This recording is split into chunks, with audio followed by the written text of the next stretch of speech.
ipagtanggol ang ating karapatan sa dagat na ito. Dito tayo nabubuhay. Lalaban tayo hanggang kamatayan. Sugod, mga kapatid!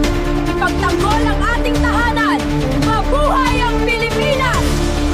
Buhay! Uubusin namin ang lahi niyong mga uhugi na Tsekwa sa pamamagitan ng manikang ito! Sugod, mga tikbalang! Ipagtanggol ang Pilipinas laban sa mga kulangot na Tsekwa! Mga kapre, sugod! Tulungan ang bansang Pilipinas! Kailangan na ng Pilipinas ang tulong nating mga mulawin! Mga kasama, sugod! Tulong! Maraming naghahanap sa atin!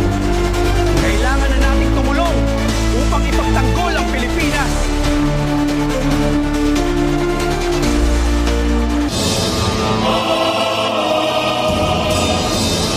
General!